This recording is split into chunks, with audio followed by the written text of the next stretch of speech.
It's online.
ये artefact क्यों आ रहा है? ये कौन सा आर्टिफैक्ट है डॉपलर का?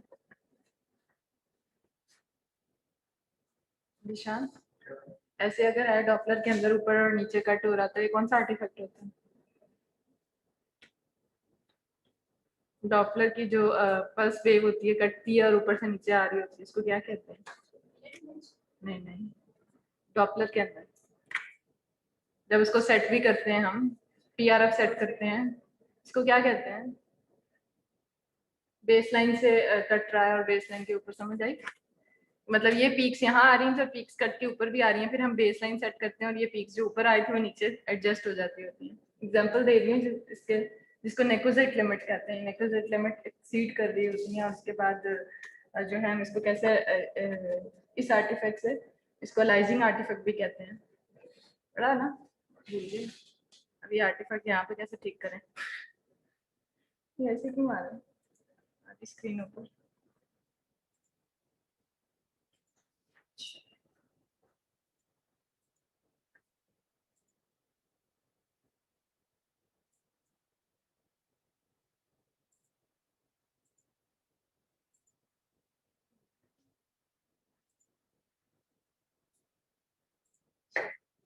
इस तरह पढ़ लेते हैं। अच्छा, हम लोगों ने कहाँ तक पढ़ लिया था?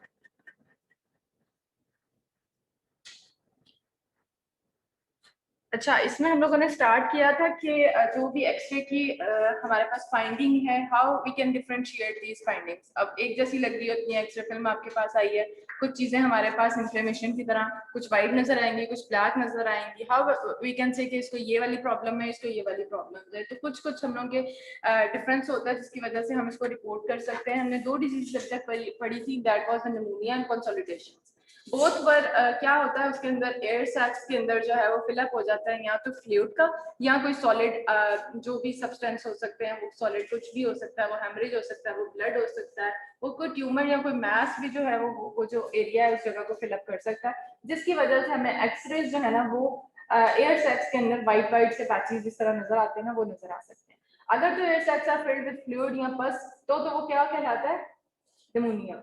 ठीक है, निमोनिया के अंदर क्या होता है कि आपके जो एयर सैक्स हैं, एल्वुलाई हैं, जितने भी, वो किससे फिल अप हो जाएंगे? वो फ्लूइड से, या फिर हमारे पास पस है। It's an inflammation. ठीक है, इन्फ्लेमेशन हमने पढ़ी थी इसके अंदर। और इसके अंदर अगर आप इमेज के अंदर देखो तो वो आपको छोटे छोटे से, जिस तरह एल्वुलाई, छोटे छोटे से व्हाइट कलर के डॉट्स नजर आते हैं, बट इसकी जो कंसिस्टेंसी है, मतलब इसकी जो ब्राइटनेस है, जो हमें व्हाइट नजर आ रहा है, this is less than consolidation. ठीक है दोनों ही वाइट, दोनों ही हमें एक्सप्रेस के ऊपर वाइट नजर आती है। ठीक, लेकिन हम कैसे कहेंगे दिस इज कंसोलिडेशन और दिस इज निमोनिया? लेकिन हम निमोनिया को भी ये कह सकते हैं there are some consolidation. Consolidation एक बीमारी नहीं है, वो एक बता रहा है कि due to any consolidation, solid substance ने, कोई भी सॉलिड सब्सटेंस हो सकता है जिसने रिप्लेस किया है एयर सैक्स के अंदर एयर को विद एनी सब्सटेंस। ठीक है, अब वो कुछ भी हो सकता है। अगर वो डायरेक्ट क्या कह सकते हैं उसमें है फ्लूइड या बस, वो तो निमोनिया है।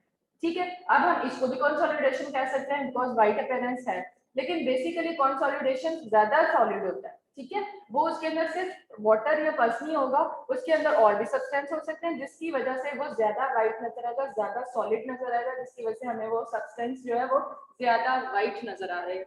अब इसकी देखो ब्राइटनेस जो है कंपैरेटिव टू बोन, जिस तरह बोन देखो होती है ना वाइट बिल्कुल नजर आती है, उससे थोड़ी सी कम है। उससे ऊपर जहाँ पे एरो नजर आ रहा है, ऊपर लंग्स देख रहे हो, उसमें वाइट वाइट पैच नजर आ रहे हैं। ठीक है, ये क्या, ये नमूनिया। कंसोलिडेशन होगी तो वो जिस तरह बोन्स हमारी वाइट नजर आती है सेम वैसे नजर आएगी। एंड वी कैन नॉट से कि उसके अंदर वाटर है, या फिर हम उसके अंदर कह सकते हैं कुछ भी हो सकता है, वो सिर्फ हम ये कहेंगे कंसोलिडेशन है। ठीक है, हम रिपोर्ट नहीं कर सकेंगे कि ये, फिर फर्दर उसकी इन्वेस्टिगेशन करवाई जाएगी, सीटी स्कैन, एमआरआई, देन हम कंफर्म उसकी डायग्नोसिस की तरफ उसको रूल आउट कर सकते हैं कि उसको ये प्रॉब्लम थी। हमें एक्सरे के ऊपर तो कंसोलिडेशन ही नजर आई है वाइट, अब वो किस चीज से है वो हमें फर्दर इन्वेस्टिगेशन में नजर आएगा। ठीक है, कंसोलिडेशन हमने पढ़ लिया था। अब ये देखो कंसोलिडेशन जो है वो वाइट हो जाता है, जिस तरह ये लंग नीचे से वाइट हुआ हुआ है। ठीक है, इसके अंदर पैची पैची अपीयरेंस नहीं है। ठीक, राइट लोब निमोनिया, अच्छा भी पढ़ लिया था, ये राउंड निमोनिया भी पढ़ लिया था जो बच्चों में होता है और इस तरह की राउंड अपीयरेंस दे रहा होता है। यहाँ से स्टार्ट करना है हम लोगों ने।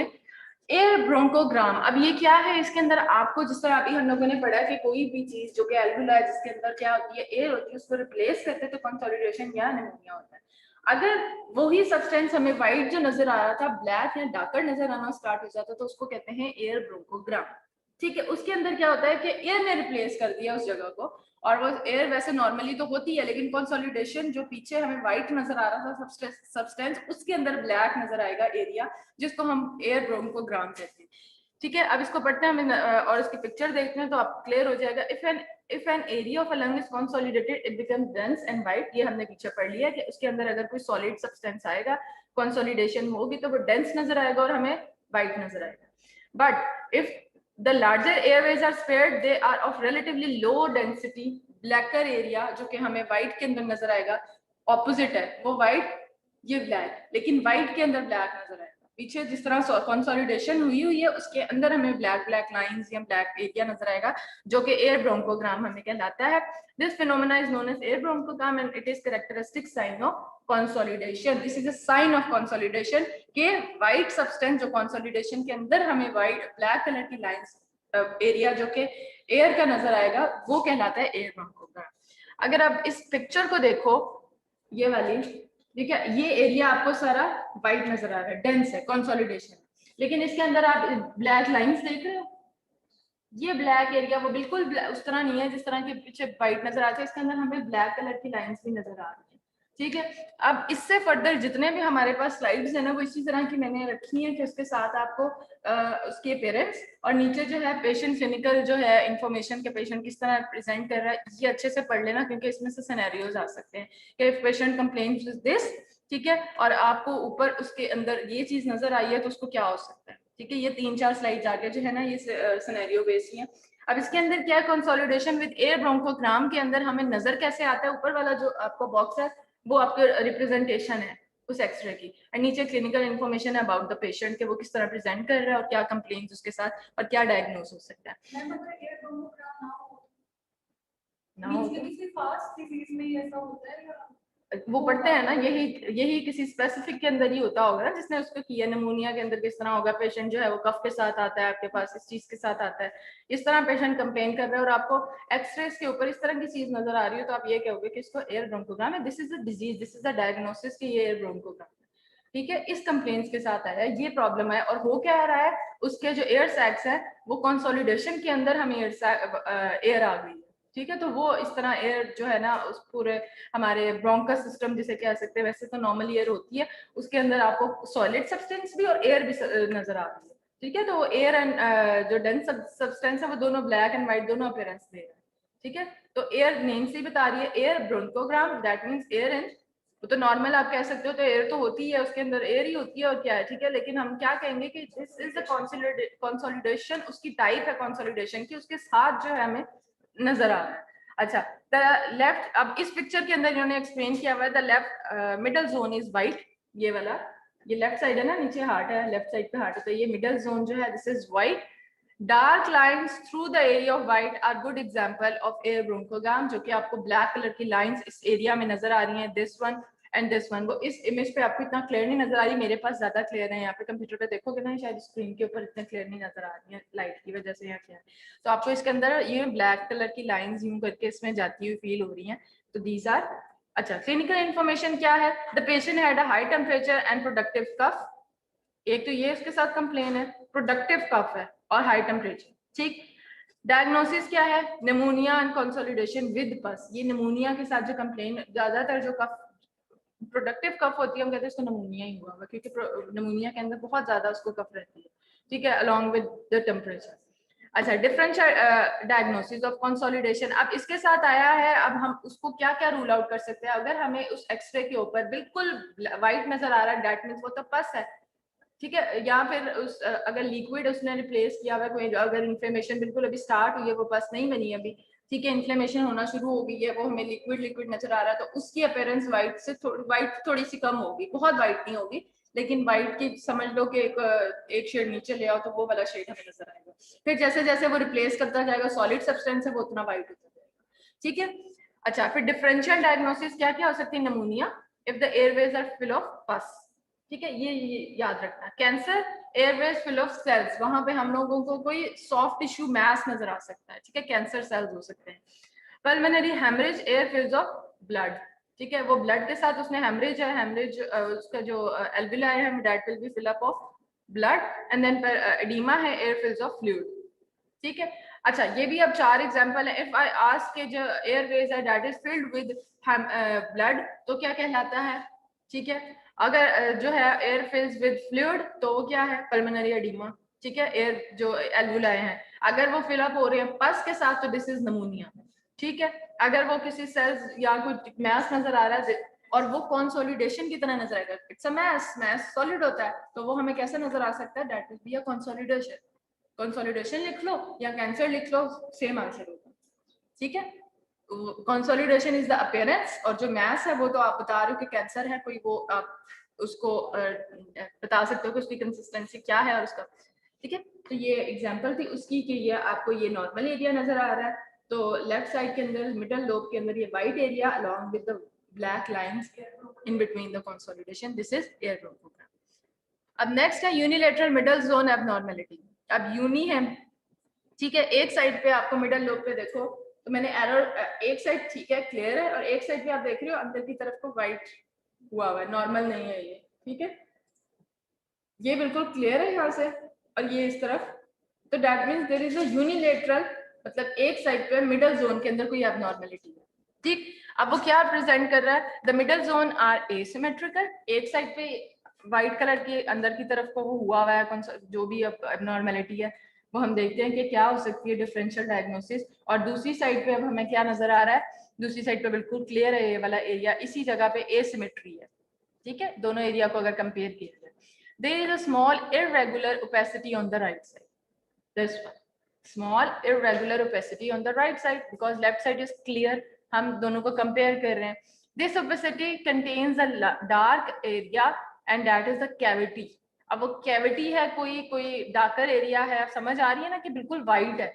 That means वो एक एरिया उसने कोई कैविटी को फिलअप किया हुआ है, क्या है, और सॉलिड है, व्हाइट नजर आ रहा है, क्या हो सकता है वो आप देखते हैं अभी क्या हो सकता है उसके।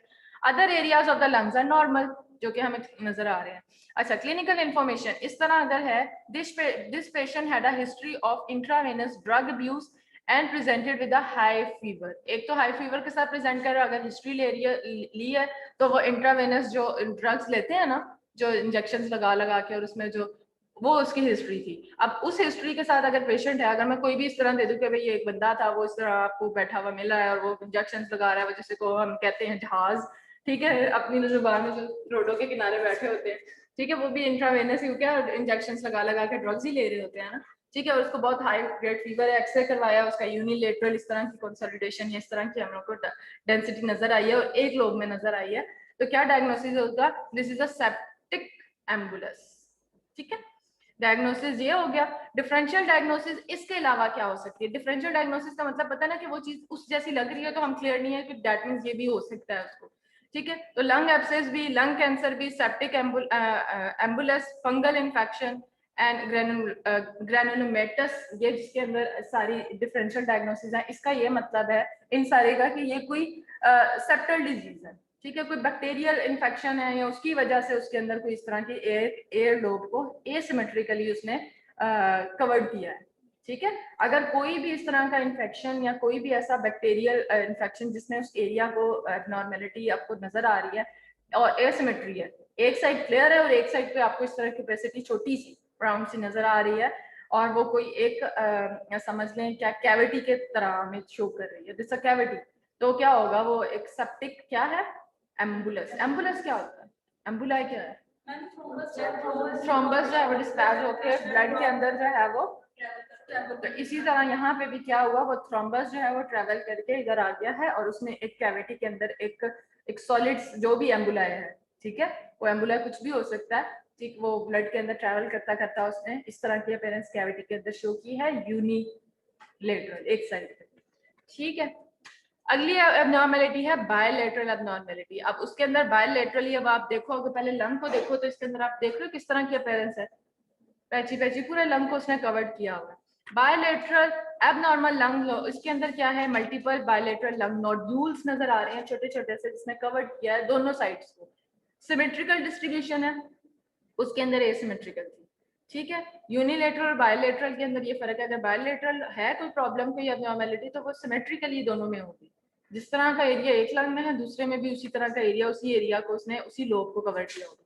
मोर nodules at the lung bases, base कौन सी होती है और एपेक्स कौन सी होती है लंग की, ऊपर वाली कौन सी है और नीचे क्या है, बेस कौन सी, बेस नीचे के ऊपर है, ये बेस है, और इसको क्या कहते होते हैं, ये जो एपेक्स है, ठीक है, एपेक्स है। तो बेस के अंदर देखो, अगर आप देखो तो यहाँ पे नोड्यूल्स ज्यादा है, इधर भी नोड्यूल्स ज्यादा है, ऊपर की तरफ जाते जाओगे एपेक्स की तरफ तो नोड्यूल्स कम होते जाएंगे। Clinical information, shortness of the breath, patient complaints ये है, ठीक है। Weight loss and clinically suspected underlying malignancy, that means अगर उसको कोई और मैलिग्नेंसी है, कोई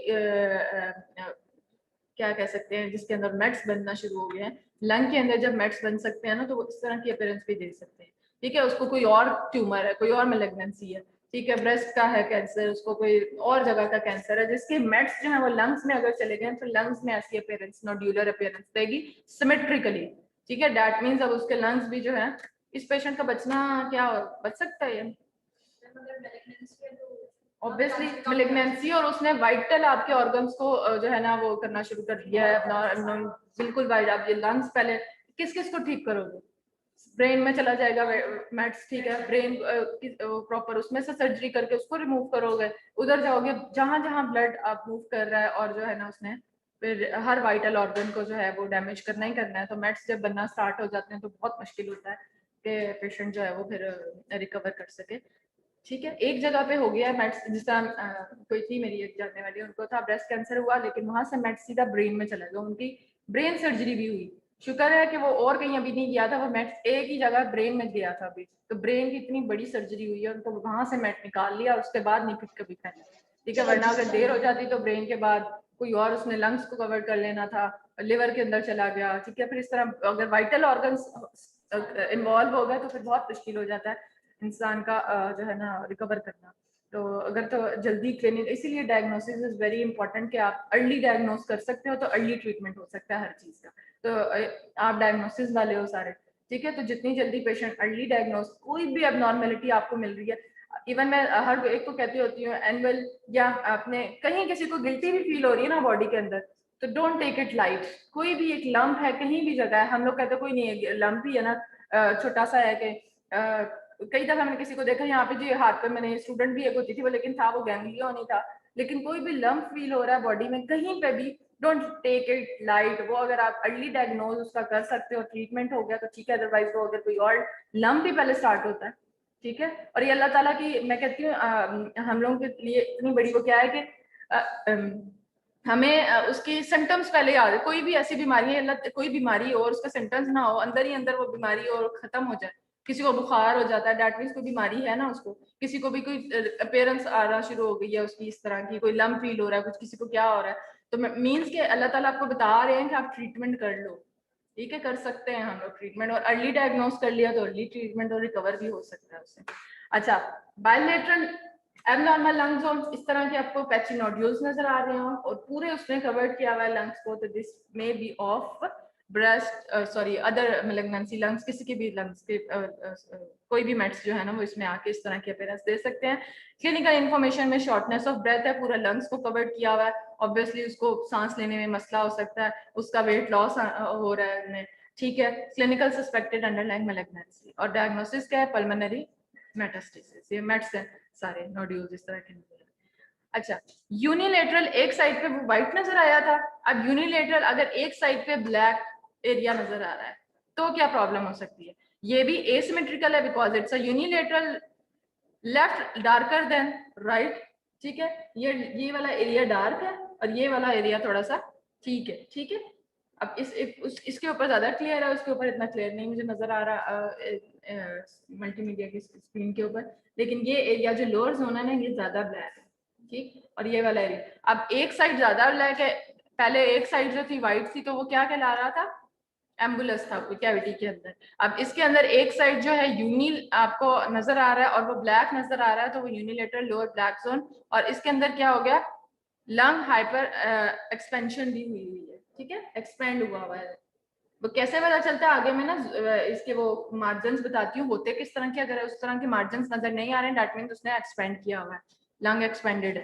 clinical information, chronic smoker with increasing shortness of breath. अब ये क्रॉनिक स्मोकर है, ठीक है, स्मोकर के अंदर जो है वो इस तरह आप स्मोकिंग क्या होती है, वो भी एक क्या कह सकते गैस, वो क्या एक धुआं ही है ना, वो क्या है, वो कोई सॉलिड चीज तो नहीं, वो क्या धुआं ही अंदर लेकर जा रहा है, और वो क्या करेगा आपका जो एरिया जो नॉर्मल एयर है, नॉर्मल एयर भी तो ब्लैक नजर आती है लेकिन और धुआं हम अंदर उसके जाई जा रहा है तो वो एरिया किस तरह नजर आना स्टार्ट हो जाएगा, ब्लैक, और ज्यादा ब्लैक हो जाएगा, ठीक है। और एक नॉर्मल एयर के अंदर तो और ज्यादा हमारे पास जो कार्बन डाइऑक्साइड और ये वो सारी चीजें जो होती हैं और वो हमारे पास गंदा धुआं अंदर जा रहा है सारा, तो वो भी एक एयर ही है, तो वो क्या करेगा, वो और ज्यादा हमें ब्लैक करेगा। स्मोकर्स का जो है ना इस तरह की सिर्फ एक स्मोकर ही है सिर्फ, तो वो इस तरह के एरिया पहले ब्लैक होना स्टार्ट होता है, ठीक हो गया।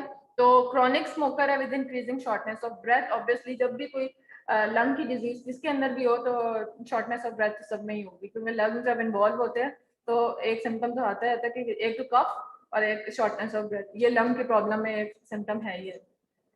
डायग्नोसिस क्या, chronic obstructive pulmonary disease with the large left lower zone lung bulla, ठीक है, दैट मींस ये रिप्लेस कर दिया है विद एयर, या फिर वो स्मोकर्स की जिस तरह वो जितनी भी वो भी एयर ही होती है वो जो उसने रिप्लेस कर दिया। अब आ जाओ, ये तो लंग की डिजीज, अब प्लूरल डिजीज, प्लूरल डिजीज क्या होगी, लंग प्लूरा जो है जिसने सराउंड किया हुआ है लंग को, एक समझ दो कवरिंग है बाहर वाली साइड पे और अंदर लंग है, उसके दरमियान में कुछ स्पेस होगी, प्लूरल स्पेस जिसे कहते हैं, ठीक है, उसके अंदर भी कोई प्रॉब्लम आ सकते हैं और वो हमें क्या क्या डायग्नोज कर सकते हैं और किस तरह पेशेंट कंप्लेन कर सकता है। The pleura only become visible when there is an abnormality present. Pleura abnormality can be subtle and it is important to check carefully around the edge of each lung where a pleural abnormality is usually more easily seen.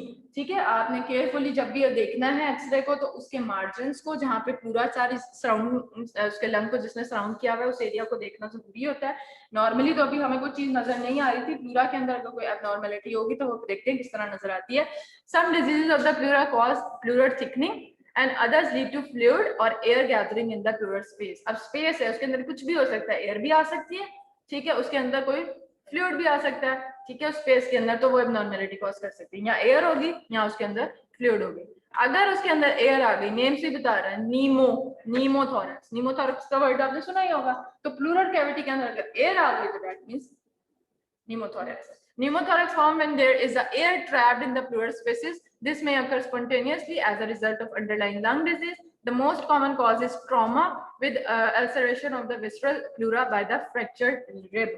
अब इसके अंदर क्या होता है, fracture हुआ है या trauma है, फ्रैक्चर की वजह से आउटसाइड से एयर उस प्लूरल कैविटी के अंदर आ गई, ठीक है, और यहाँ फिर उसके अंडरलाइन कोई लंग की डिजीजेस थी जिसने क्रॉनिक स्टेज में आके प्लूरा को भी जो है ना इन्वॉल्व कर लिया है और उसके अंदर फिर स्पेस, वरना स्पेस कहाँ से आएगी प्लूरल, या तो आउटसाइड इज ट्रॉमा।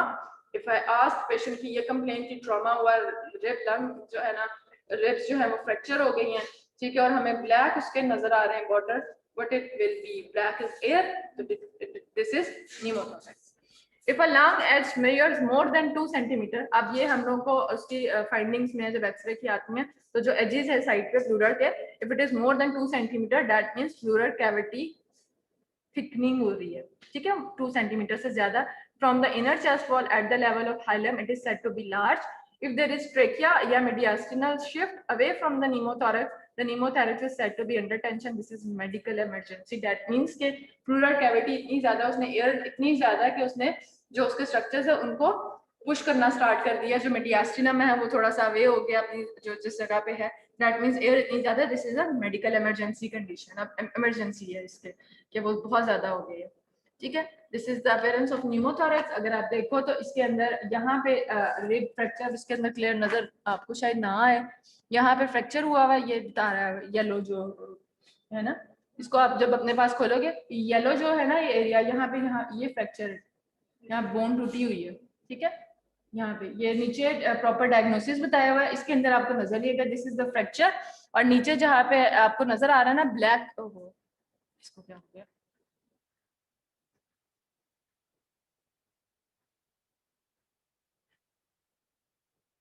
ये जो एरिया नीचे भाग रहा है, भाग रहा है। मैं हिलाती नहीं माउस को ठीक है। तो वो येलो एरिया जो बता रहा है ना दिस इज द फ्रैक्चर, जहाँ पे ये जो अब आप क्लियरली अपने पास देखोगे तो ये मेरे पास तो क्लियर नजर आ रहा है, अगर उस पिक्चर को देखो तो वहां से ना टूटी हुई है रिब, ठीक है। एक तो फ्रैक्चर हो गया, दूसरा जो ब्लू कलर की नीचे लाइन नजर आ रही है ड्यू टू फ्रैक्चर, उस एरिया में सिर्फ ब्लैक सी लाइन नजर आ रही है, दैट मीन्स वो फ्रैक्चर की वजह से एयर वहां से प्लूरा कैविटी के अंदर आ गई है, ठीक है। एंड फ्रैक्चर के साथ अगर एयर नजर आ रही है तो this is pneumothorax. Visible pleural edge blue line, ठीक। Lung marking not visible beyond this edge. Clinical information क्या है उसका, हिस्ट्री थी कि वो ट्रॉमा है, गिरा है कहीं, fall from the height. Diagnosis क्या होगी, left pneumothorax due to rib fracture and the trachea and mediastinal structures are not displaced so there is no tension। Proper सारी चीजें नजर आ रही है, एक ही फ्रैक्चर था उसके अराउंड ही एयर और ब्लैक नजर आ रही है, that means due to trauma उस स्पेसिफिक एरिया में एयर इंट्रोड्यूस हो गई है, तो वो हमारे पास न्यूमोथोरैक्स कहलाती है। प्लूरल थिकनिंग, अब प्लूरल थिकनिंग और किसी वजह से क्या हो सकती है, pleural thickening is best seen at the lung edges with the pleural rings tangentially to the X ray beam. अब इसके अंदर क्या है, इस फिल्म को देखो और इस फिल्म को देखो तो ये वाला एरिया जो है ये सारा वाइट हुआ हुआ है, दैट मीन्स ये कोई फ्लूइड आ रहा है प्लूरल कैविटी के अंदर, इसी तरह का वाटर होता है ना नजर, और लेवल आ रहा है, ठीक है। वरना कंसोलिडेशन हो तो वो इस तरह, वो तो एक जगह पे पैच नजर आए, ये तो पूरा इधर से भी उसने कवर्ड किया हुआ है, दैट मींस उसकी जो साइडों में प्लूरल कैविटी है उसके अंदर जो है बहुत ज्यादा फ्लूइड आ गया है, तो वो फ्लूइड जो है क्या कहला रहा है, इधर प्लूरल थिकनिंग की वजह से ये हमारे पास ये इस तरह जो ब्लू एरिया ये सारा इस तरह नजर आ रहा है। देखो दूसरा लंग ठीक है, ये वाला जो व्हाइट होके ये नीचे वाला जोन भी उसने कवर्ड किया, ठीक है। ये यहाँ पे और यहाँ पे बहुत डिफरेंस नजर आ रहा है, मैं एक जगह इस तरफ देखती हूँ तो मुझे इतना क्लियर नहीं नजर आता, तो आपके पास इधर जब खोलोगे तो इमेजेस क्लियर होंगे, मल्टीमीडिया पे क्या प्रॉब्लम है। अच्छा, इसकी क्लिनिकल इंफॉर्मेशन क्या होगी, shortness of breath, right side chest pain, history of asbestos exposure, biopsy result. अब इसकी बायोप्सी जरूरी है, क्यों, क्योंकि हम लोग कह सकते हैं कि ये कोई सॉलिड स्ट्रक्चर भी हो सकता है, ठीक है, कंसोलिडेशन की वजह से भी, लेकिन हमें इतना थोड़ा आइडिया जरूर हो रहा है कि this is due to the pleural cavity, pleura के अंदर कोई सॉलिड चीज है, एयर नहीं है, कोई फ्लूइड ही हो सकता है, तो this is pleural thickening and we don't know कि वो प्लूरल थिकनिंग किस स्पेसिफिक डिजीज की वजह से, वी जस्ट से कि this is the pleural thickening, ठीक है। अगर ये इमेज दे रही हूँ तो यू से कि ये क्या, इसके अंदर और इसके अंदर बहुत डिफरेंस है, दोनों की प्लूरल कैविटी के अंदर, ये नॉर्मल है and this is abnormal and this is pleural thickening and this is due to effusion, effusion is, ठीक है, वो एयर था, इसके अंदर क्या आ गया, फ्लूइड आ गया, तो plural effusion is the collection of fluid in the pleural space, ये नहीं चाह रहा, कह रहा जल्दी जल्दी आ गया, आगे चलो, ठीक है। Fluid gathers in the lowest part of the chest according to patient position, if the patient is upright. अच्छा, अब फ्लूइड है, जिस तरह हम लोग गॉल ब्लैडर की पोजीशनिंग चेंज करते हैं ना, इसके अंदर भी अगर थोड़ी सी पोजीशनिंग चेंज करके देखो तो फ्लूइड लेवल थोड़ा सा डिफरेंट नजर आ सकता है, खड़े करके देखो फ्लूइड नीचे चला गया, ठीक है, और वहां पे हमें व्हाइट एरिया नजर आ रहा है, ठीक है। अगर उसका लिटा के कंफर्म करना है, एक व्यू और ले लो, तो वो फ्लूइड पूरा यूं करके पीछे की तरफ जाना शुरू हो जाएगा, तो उससे हम कंफर्म कर सकते हैं दिस इज अ फ्लूइड जो कि ट्रैवल कर रहा है, मूव कर रहा है, पेशेंट पोजीशनिंग की वजह से वी कैन डायग्नोज इट कि ये कोई फ्लूइड है जो कि ट्रैवल भी कर रहा है और मूवमेंट की वजह से हमें उसकी चेंज नजर आ रही है। If the patient is upright when the X ray is taken then fluid will surround the lung base forming a meniscus sign, a concave line. अच्छा, अब मेनिस्कस साइन जो है इसको याद रखना, what is meniscus sign in the lung, this is a fluid which surround the lung base forming a concave line, concave line अगर आपको नजर आ रही है तो this is meniscus sign, concave, ठीक है। मैं आपको दिखाती हूँ पिक्चर के अंदर, फ्लूइड की वजह से उसकी concave line नजर आ रही है, तो this is the meniscus sign of the lung. Concave line obscuring the costophrenic angle and part और all of the hemidiaphragm. The patient is supine, then a pleural effusion, उसको लिटा दो उसी, अगर erect में किया था एक्सरे, उसको लिटा दो तो जो fluid होगा क्या होगा, pleural effusion layers along the posterior aspect of the chest cavity and become difficult to see on chest x-ray. बिल्कुल उसने पीछे की तरफ को चला गया, ठीक है, लिटाओ तो फ्लूइड ऊपर चला गया. तो दिस इज द एक समझ लो कि कंफर्मेशन डायग्नोसिस है कि आप उसकी पोजीशनिंग चेंज करके एक और व्यू ले लें, ठीक है. This is meniscus sign, concavity along with the effusion lower base पे सारा effusion जमा हुआ है, ठीक है, फ्लूइड है, और ऊपर जो है हमें लोअर बेस पे कनकेविटी लाइन, कनकेविटी नजर आ रही है. तो this is the meniscus sign. ये आप देखो इसके अंदर कि एक लंग ठीक है, दूसरे लंग का उसने लोअर लोब पूरा इसके अंदर effusion हुई है और कनकेविटी है, ठीक है. कंसोलिडेशन भी तो वाइट नजर आती है, बट वो इस तरह नहीं. अगर कनकेविटी नजर आ रही है तो उसके अंदर आप समझ लो कोई फ्लूइड है. This is the major difference. याद रहेगा कि कंसोलिडेशन भी वाइट नजर आ रही है, प्लूरल एफ्यूजन भी वाइट नजर आ रही है. डिफरेंस क्या है, एफ्यूजन के अंदर वो लेवल पूरा इस तरह जिस तरह फ्लूइड नजर आता है और कनकेव नजर आएगा, क्योंकि उसने पूरे एरिया को नीचे फ्लूइड नजर आ रहा है. कंसोलिडेशन तो कहीं नहीं हो सकती है, थोड़ा सा समझो ये एरिया वाइट है तो इस तरफ से थोड़ा सा डार्क एरिया भी नजर आ सकता है. तो कंसोलिडेशन इस एरिया को हुई है, इस एरिया को हुई है, बट अगर पूरा एक ही जैसा लेवल नजर आ रहा है along with this meniscus sign that is the concavity line, तो प्लूरल एफ्यूजन, ठीक है. इसकी क्लिनिकल इंफॉर्मेशन क्या है, लाइफ लॉन्ग स्मोकर है, weight loss, increasing shortness of breath. Diagnosis क्या है, pleural effusion, underlying bronchogenic carcinoma, ठीक है. अब ये देखो राइट अपर लोब कोलैप्स, खुद ही ये बिल्कुल ठीक है, नॉर्मल है. ये लोब इतना सा ही हुआ है और इस तरफ सारा आपको कुछ और नजर आ रहा है. दिस इज द कोलैप्स हुआ है. और कौन सा लोब है, राइट साइड का अपर लोब जो है वो कोलैप्स हुआ है.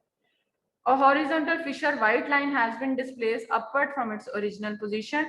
Dense opposition of the medial part of the right upper lobe, enlargement of the right hilum. इसमें क्या क्लिनिकल, स्मोकर वही कफ, शॉर्टनेस ऑफ ब्रेथ और स्मोकर के अंदर हर. बट आपको इमेज देखने आने चाहिए कि ये इमेज क्लिनिकल इंफॉर्मेशन जो है उसमें पेशेंट की ज्यादातर की यही होगी, कफ होगा, शॉर्टनेस ऑफ ब्रेथ होगी. लंग इन्वॉल्व है तो ये कंप्लेंट्स होंगी हर एक के अंदर.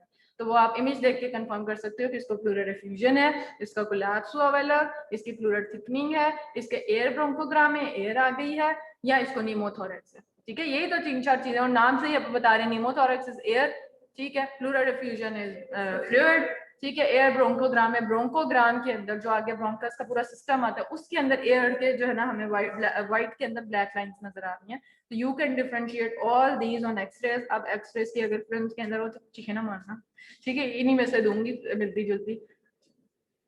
ये देख रहे हो ऊपर लोब जो था इस तरह का कोलैप्स हुआ और ये वाला एरिया हमें नजर आ रहा था. अच्छा, इसके बाद हमें हाइपर एक्सपेंशन, एक्सपेंड हुआ वाला कैसे, हमें ये जो यहाँ पे कोस्टोफ्रेनिक मार्जिन नजर आते थे ना, वो यूं करके थोड़ा सा समझ लो यूं करके आते थे, नीचे डायफ्राम का ना डोम नजर आता था. ये डोम, अब ये डोम इतना क्लियर नहीं नजर, डोम पूरा डोम नहीं बना रहा, सीधा सीधा हुआ, ठीक है. दैट मीन्स लंग्स नीचे की तरफ को उसने उसके प्रेशर की वजह से उसने डोम को नीचे की तरफ को कर दिया, ठीक है. तो this is due to expansion of the lungs. इतने ज्यादा लंग्स एक्सपेंड हो गए, हमें एक चीज से पता चलेगा, हम उसके मार्जिन्स देखेंगे जो नीचे है मार्जिन्स, ठीक है. उसकी डोम अगर बिल्कुल स्ट्रेट हुई हुई है, जो आपको कर्व एक डोम का नजर आता है, उसका डायफ्राम का वो नहीं है, बिल्कुल स्ट्रेट हो गया, दैट मीन्स लंग्स की प्रेशर, लंग की वजह से उन्होंने जो डोम है उसको नीचे की तरफ को पुश कर दिया और हमें स्ट्रेट या थोड़ा सा कर्व नजर आएगा और इसके एजेस देखो तो ये ब्लंट नजर आएंगे. तो this is the diagnosis to say कि ये this there is a lung expansion. और इसके अंदर क्लिनिकल इंफॉर्मेशन क्या होगा, क्या डार्कर होगा,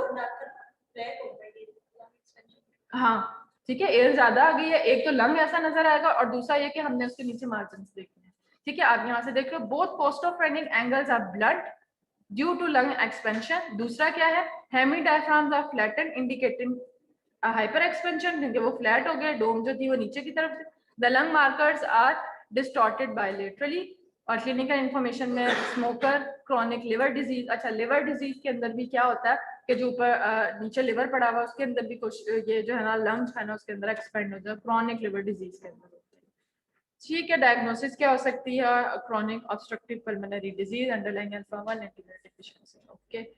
दूसरा क्या आ गया, नीमो पेरिटोनियम.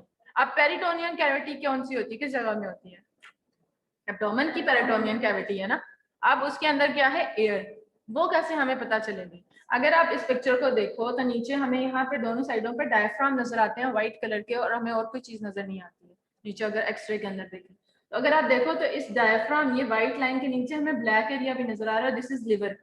लिवर और जो डायफ्राम है वो हमें साथ ही अटैच नजर आता है, उसके अंदर कोई स्पेस नहीं नजर आती नॉर्मली, ठीक है। लेकिन ये देखो डायफ्राम व्हाइट और नीचे लिवर, उसके अंदर ब्लैक लाइन, ठीक। इस साइड पे देखो ये नीचे बॉवल और ऊपर व्हाइट लाइन जो है डायफ्राम की, और उसके अंदर ब्लैक हमारे पास स्पेस नजर आ रही है, ठीक है।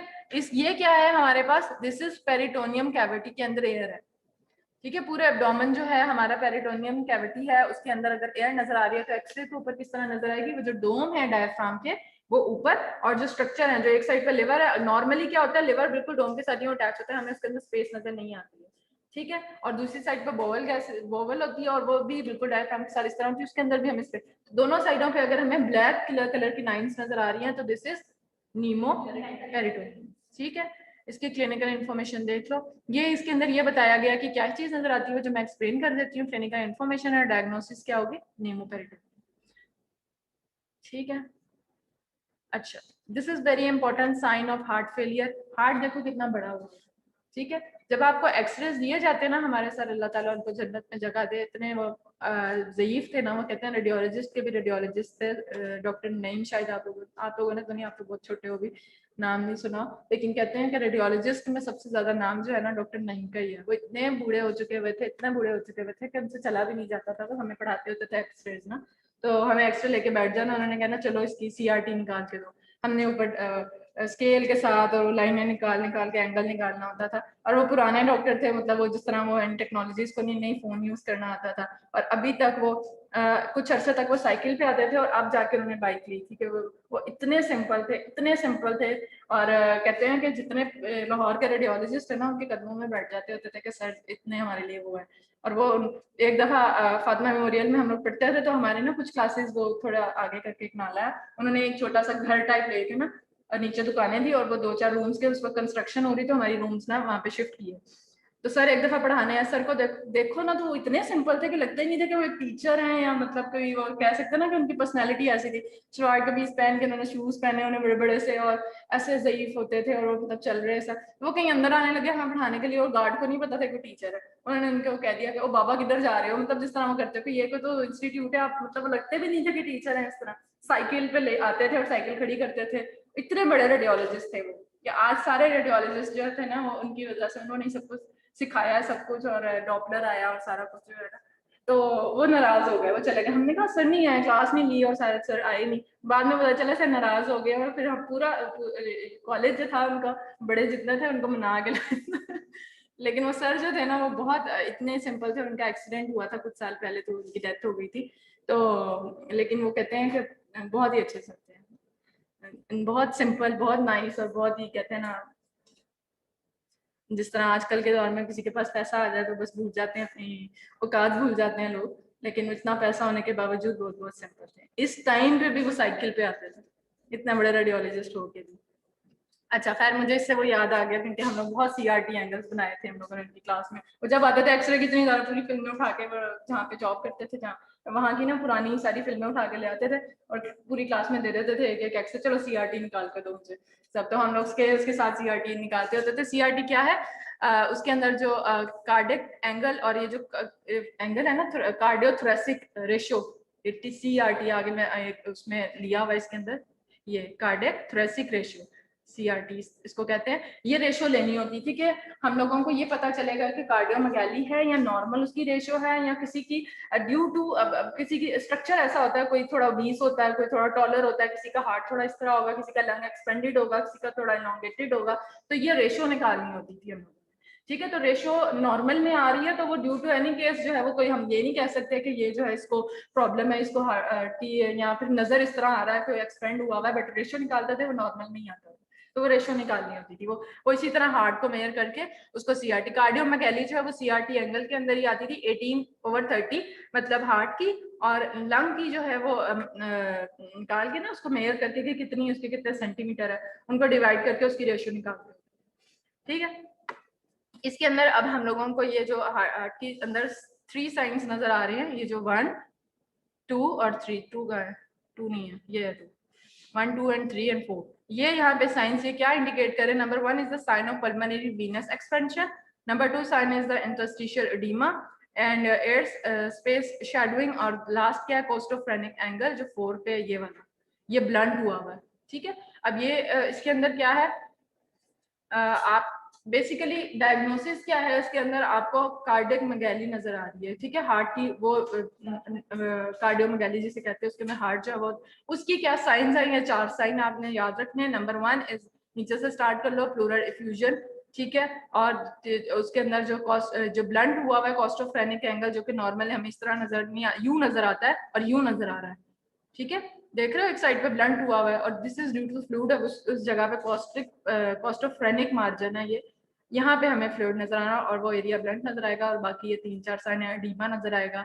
यहाँ परमानेंटली वीनस एक्सपेंशन की वजह से। अच्छा, ये आप देख लो किस तरह हम लेते होते थे कार्डियक का, इधर से लेके यहाँ तक इसको मेजर करते थे, कितना भी सेंटीमीटर, 18 सेंटीमीटर, 20 सेंटीमीटर, व्हाटएवर, ठीक है, और फिर थॉरैक्स यहाँ से लेकर यहाँ तक नीचे से इसको मेजर करना होता था, ठीक है, दोनों को डिवाइड करके उसका रेशियो निकालते होते थे, वो जो है मोर देन 50% होना चाहिए, दैट मीन्स नॉर्मल, ठीक है। अच्छा, फिर आगे हमारे पास रिप की, यहाँ फिर कितनी स्लाइड्स रह गई हैं, अभी नहीं हो रही, अच्छा लास्ट जाएगी, ठीक है। अब लास्ट आ गई हमारी बोनी कोई एबनॉर्मेलिटी चेस्ट के अंदर, और बोनी एबनॉर्मेलिटी हमें पता है चेस्ट के अंदर क्या है, रिब्स ही हैं, रिब्स का फ्रैक्चर ही हो सकता है, और क्या बोन्स का इधर तो कोई इतना है नहीं कि क्या इस तरह की यहाँ पे एबनॉर्मेलिटी नजर आए, तो ज्यादातर लंग्स के जो है ना blunt trauma to the chest wall, ये मल्टीपल रिब फ्रैक्चर्स हुए हैं इसके अंदर, और जो एरोज नजर आ रहे हैं ये 3rd, 5th, 6th and 7th rib जो है ना वो फ्रैक्चर्ड हुई है इसके अंदर, ठीक है। अगर आपके पास नजर आएगा तो ये देखो यहाँ से व्हाइट नजर आ रहा है, ये डार्क, ये व्हाइट, ये बीच में सारी लाइन जो है ना दैट मींस ये फ्रैक्चर्ड है, ठीक है। तो फ्रैक्चर ज्यादातर जो है ना ज्यादातर ट्रॉमा की वजह से आते हैं, जो मैंने एमसीक्यू भी दिया था आपको, अगर पेशेंट को फ्रैक्चर नजर आ रहा है एक्सरे के ऊपर तो वो आता है ट्रॉमा की वजह से फ्रैक्चर है, और किसी वजह से वहां का रिब्स का फ्रैक्चर नहीं हो सकता, ठीक है। अच्छा, ये रेफरेंस है, अभी तो मैंने सिर्फ लंग्स की इसके अंदर डाली है, यहाँ से ही मैंने आपका सारा ये लेक्चर बनाया है, ये साइट बहुत अच्छी है, ये रेडियोलॉजी मास्टर क्लास है, इसके अंदर आप और भी, अभी सिर्फ मैंने चेस्ट एक्सरे को ही देखा था, इसके अंदर आप नी भी है और मस्कुलोस्केलेटल भी, और भी जितने रीजन्स है ना आप इसको देखना, इसके अंदर बड़े क्लिनिकल जिस तरह साथ साथ पिक्चर्स बताई हुई हैं, एक्सप्लेन किया हुआ तो उसकी क्या अपेयरेंस होती है, क्या क्लिनिकल रिप्रेजेंटेशंस होती हैं, ये तो चेस्ट की हैं, तो बाकी नी और बाकी चीजें भी आपकी पढ़ने के लिए बहुत अच्छी वेबसाइट है रेडियोलॉजी वालों की, तो रेडियोलॉजी मास्टर क्लास इसको देखना जाके, और इसके अंदर सारी आपकी ना कवर्ड हो जाएंगे एरियाज, ठीक। आज हमारी आखिरी क्लास थी, इंशाल्लाह आप ईद के बाद जो है फिर हम लोग प्रैक्टिकल जो और चीजें डिस्कस करेंगे, बट सिलेबस हमारा आज कंप्लीट हो गया, ठीक है।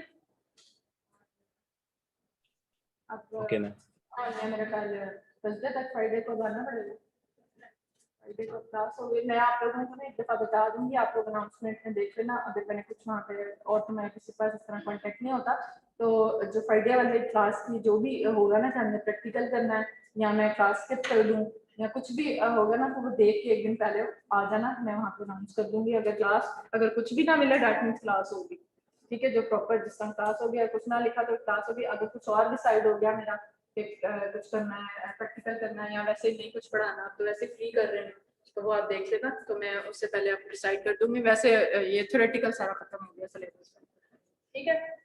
तो प्रैक्टिकल करवाने तो हैं, लेकिन मैं एक ही मतलब हफ्ता करवाऊंगी, दैट मींस 2 क्लासेस ही आपकी प्रैक्टिकल होंगी, फिर मैंने असेसमेंट लेनी है आपकी उसकी ना, तो वो मेजर जो अभी तक काफ़ी प्रैक्टिकल की क्लासेस पहले भी करवाई हैं, जिन्होंने ली है उनको तो है पता, आइडिया है, तो लेकिन अभी जो नहीं आ सके थे क्योंकि ऑन कैंपस है, तो 2 क्लासेस और होंगी, कोशिश करना मैक्सिमम सीख सको उसमें जो नहीं पहले आ सके, ठीक है, क्योंकि उसके बाद मैंने असेसमेंट देनी है बायोलॉजीज और हाँ टाइम होगा तो उठेंगे, मैं कहती हूँ कि बस जल्दी रैपिड जो है उसको थोड़ा एक दफ़ा रिवाइज, तो हर चीज़ को मैं दोबारा करती होती हूँ, तो फिर आगे, लेकिन उस तरह नहीं होगा इतना डिटेल में था, एक दफ़ा रिवीजन करके नेक्स्ट हम लोग टाइम बहुत शॉर्ट होगा, हम लोगों ने शायद अपने क्लास के टाइम पर ये प्रैक्टिकल किया करना, उसी उसके अंदर कोशिश करना ज़रूर आओ, 2 ही क्लासेज होनी है अब एक हफ्ता, और आगे फिर असेसमेंट, उन 2 क्लास समझो फ्राइडे और उससे अगला जो हफ्ता होगा उसमें फिर करवाएगा, और उसके साथ ही जो है ना असेसमेंट भी रख दूंगी, ठीक है, एक हफ्ते का ही टाइम होगा, अगला पूरा हफ्ता छोड़ के, मतलब जो फ्राइडे है उससे अगला हफ्ता छोड़ के जो अगला हफ्ता शुरू होगा ना ट्यूसडे, उसमें वाइवा की डेट रख दो, तो आपके पास पूरे होगा टाइम वाइवा के लिए, सारा ही होगा। अब क्या रह गया है? मैंने आप लोगों को पेपर चेक किया, मुझे बड़ा दुख हुआ। मैमो के सारे पेपर चेक हो गए हैं, कल ही चेक किए हैं, और मैं मार्क्स देख के ना, जो अच्छे बच्चे हैं वो मुश्किल से पास हुए। अब अंदाजा लगा लो कि बाकियों का क्या हाल है। इतना मुश्किल पेपर नहीं था जितना तुम लोगों ने समझा है कि इसको बहुत मुश्किल पेपर है। हर चीज तो बिल्कुल स्ट्रेट तो नहीं आती है कि वहां से स्लाइड से उठ के थोड़ा सा तो उसको मैं समझने की कोशिश करो, क्या कह क्या रहा है, नहीं समझ आ रहा तो कुछ लिख दो। वो किसी ने तो वो बायरेट्स वाला जो क्वेश्चन था, अल्लाह मैं कहूँ मैंने दे क्यों दिया, वो 6 की 6 बायरेट्स लिखी हुई हैं। अच्छा फिर भी मैंने वो 1 नंबर का था, वो था बायरेट 2 आंसर उसका, ठीक है। आपको पता है कैल्सिफिकेशंस आपने जो टिपिकली बिनाइन की कैल्सिफिकेशंस थी, वो टिपिकल बिनाइन, और टिपिकल बिनाइन हमारे पास कौन सा बायरेट होता है, 2 ही होता है। 3 तो वो वाला होता है जिसमें आपने आगे लिखा होता है फॉलो अप सजेस्टेड के वो बिनाइन लग रहा है तो लेकिन जो है ना फॉलो अप पे उसको रखा जाए। लेकिन ये तो कैल्सिफिकेशन है टिपिकली बिनाइन की है, तो बायरेट 2 है ये तो, ठीक है। बायरेट 2 उसका आंसर था। लेकिन फिर भी मुझे काफी लोगों ने जो उसका वो लिखा हुआ है ना कि प्रोबेबली बिनाइन कैटेगरी 3, यूं लिखा हुआ है किसी ने, बहुत से लोगों ने लिखा हुआ है कि कैटेगरी 3 आगे प्रोबेबली बिनाइन। चलो मैंने कहा उनको बिनाइन की तो समझ आ रही है ना, बिनाइन कैटेगरी, उनको मैंने 0.5 जरूर नंबर दिया सबको, ठीक है, कि मतलब चलो बिनाइन तो लिखा है ना, ठीक है। जहाँ रिव्यू होगा, हाँ इनके बाद कल आना, तो कभी के बाद ईद अच्छे से गुजारना, जरूर देख के दिल खराब करना।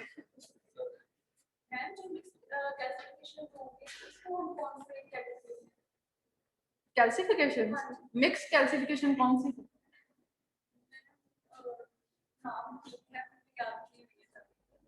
वो छोड़ दो, वो किस तरह की कैल्सिफिकेशन जो टिपिकली आपको बिनाइन में टिपिकली मैलिग्नेंट नजर आ रही है ना, तो वो तो कॉल करेंगे 2 के अंदर या फिर 5 के अंदर। 5 इज मैलिग्नेंट, 4 भी नहीं, 4 जो है ना उसके अंदर बायोप्सी रिकमेंड की जाती है, ठीक है। तो और 5 और 6 के अंदर बायोप्सी प्रूवन जो मैलिग्नेंसी है।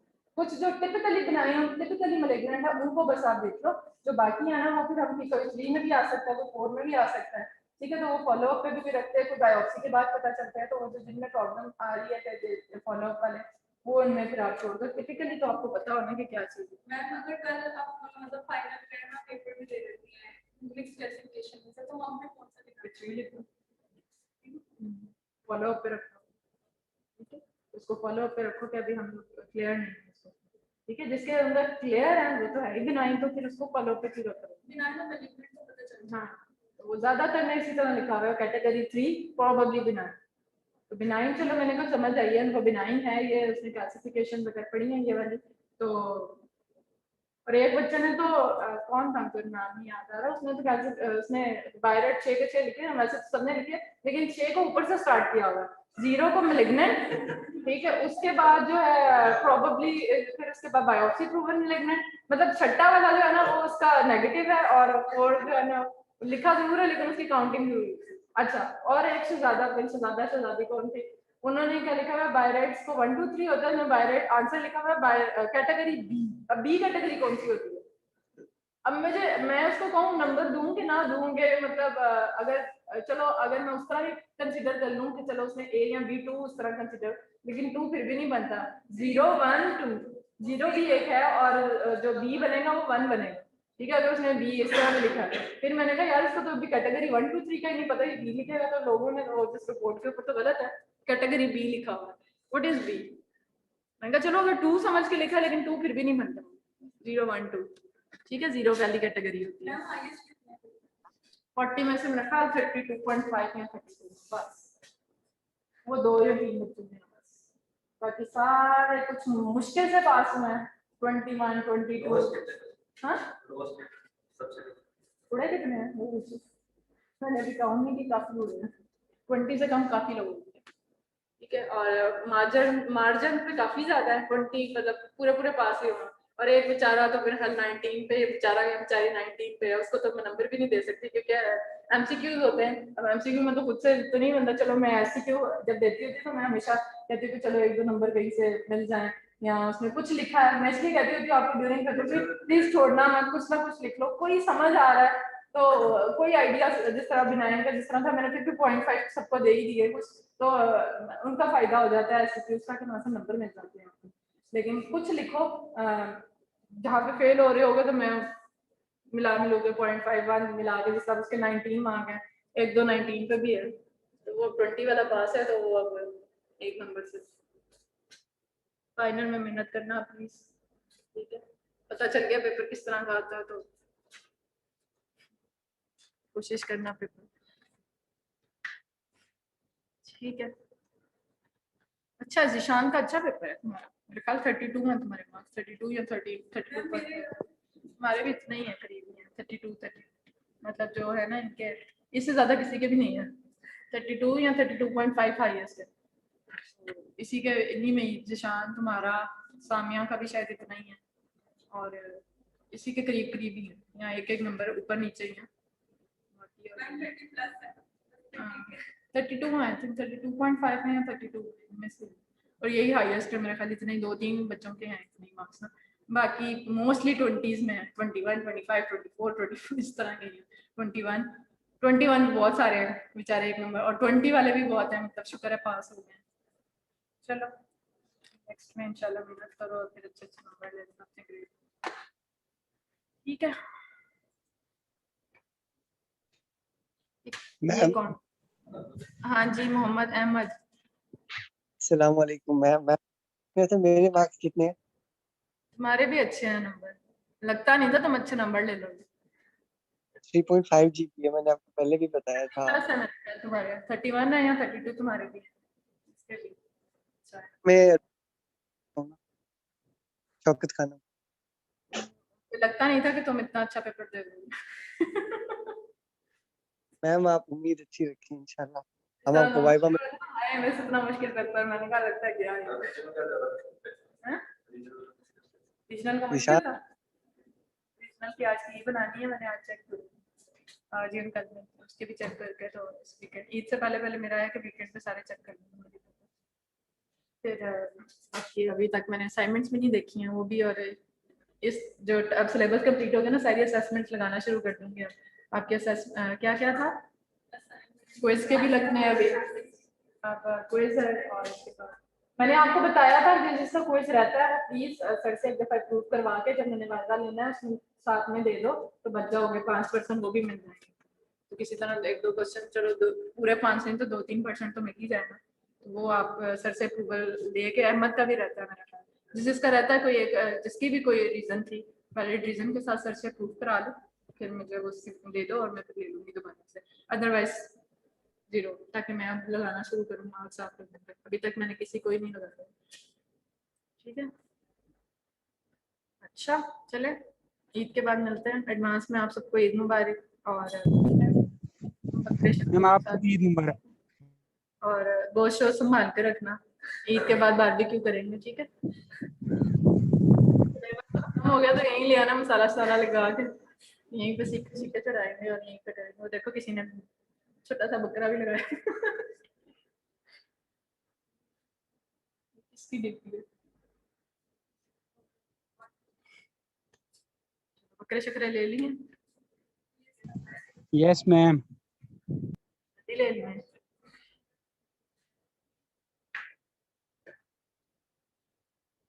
चलो फिर एंजॉय करो ईद को, और पेपर रिव्यू करवाएंगे इंशाल्लाह उसके बाद। मैं आपसे एक चीज पूछ रही थी, अल्लाह हाफिज। पोस्टर कंपटीशन तो बताया था ना कि वो हाँ हाँ हाँ हाँ, अल्लाह हाफिज मैम। एक मिनट बेटा, मैं बल्कि आपको पोस्टर कंपटीशन का मैंने आपको बताना था कि ईद के बाद आप लोगों का एक वेबिनार है और एक 3 डे की वर्कशॉप है। वो 3 डे की वर्कशॉप जो है वो मैंने बताया था कि पहले सोचा था कि वो उसके अंदर ही जूम मीटिंग हम लोग रख लें जो हमारे आउटसाइडर्स हैं उनके साथ, लेकिन डॉक्टर उस्मा कह रही हैं उसको सेपरेट रखें, वो एज अ वेबिनार करें, क्योंकि वो ऑनलाइन ही है सारा। तो और जो उनका 3 डे वर्कशॉप होगी उसमें हम रेडियोलॉजिस्ट को फर्स्ट डे कॉल करें, कुछ और जो है सेकंड डे कोई हैंड्स ऑन वो ट्रेनिंग करवाएं या खुद हम लोग हैंड्स ऑन करें। थर्ड डे आप लोगों के पोस्टर कंपटीशन का डॉक्टर उस्मा ने सजेस्ट किया था कि 10 टोटल हमारे पास पोस्टर्स होने चाहिए, 10। अब 10 में जो है 5-5 का ग्रुप बना लो, जो भी है इंटरेस्टेड है वो पोस्टर्स प्रॉपर बना के उसको एक जिस तरह बनाते हैं ना फ्लैक्स बनते हैं, उस तरह के बनते हैं बड़े बड़े से पोस्टर, इस तरह के तो प्रिंट करवाना पड़ता है फ्लेक्सिस को, वो दीवार पे सारे लग के, तो फिर हम लोग जो है उनको देख के मार्क्स जो है जिसका सबसे अच्छा होगा, जिसने टॉपिक अच्छा लिया होगा, तो वो जो है ना फिर हम लोग उसको मार्किंग करके फर्स्ट सेकंड थर्ड की प्राइस रखेंगे, और सर्टिफिकेशन सबके लिए होंगी वो जो जिन्होंने पार्टिसिपेट किया होगा। बाकी आप लोग जो भी बल्कि मेरे पास आना भी ईद के बाद, तो जो भी अगर आप लोगों के भी जहन में कोई आइडिया है कि किस तरह हम इसको और बेहतर बना सकते हैं, ठीक है, आहिस्ता आहिस्ता। पिछली बार करवाया था तो बिल्कुल बस एक 1 डे का था, मशीन्स मंगवाई थी हमने कंपनी से और एक लेक्चर रख के और फिर उसके बाद हैंड्स ऑन ही कराया था। तो इस बार थोड़ा वेबिनार भी साथ इंक्लूड करेंगे कि आप लोगों को अपनी फील्ड के बारे में थोड़ा सा आइडिया हो जाए, और थोड़ा सा ये कि आप लोगों का भी इंटरेस्ट हो कि कोई जिस तरह आगे जाके आप लोग RSP वगैरह में जाओगे ना, तो वहाँ पे पोस्टर कंपटीशन होते हैं, पूरा रूम में ऑल ही पोस्टर से पोस्टर्स लगे होते हैं, फिर वहाँ से सेलेक्ट किए जाते हैं, उनको प्राइजेस दिए जाते हैं, और जो है ना इस तरह बच्चे तो बहुत ज्यादा हो जाएंगे, तो 10 क्वेश्चंस वही ना, उनमें से सिलेक्ट करने पड़ेंगे, हर एक का तो नहीं होगा ना, तो 10 जो होंगे 10 जिनको सर्टिफिकेशन, उन 10 मतलब 5-5 का ग्रुप, तो लेकिन हर एक का एक्सेप्ट नहीं होगा, जो 10 होंगे ना 10 एक्सेप्ट होंगे और कंपटीशन, और उस 10 में से जो है फिर फर्स्ट सेकंड थर्ड की प्राइस होगी, और बाकी सबको सर्टिफिकेट्स मिलेंगे कि उन्होंने अच्छा प्रेजेंट किया। पहले जितने भी हैं वो अप्रूवल के लिए अप्रूव करके यहाँ पे जो अच्छे होंगे बस वही हम लोग एक्सेप्ट करेंगे।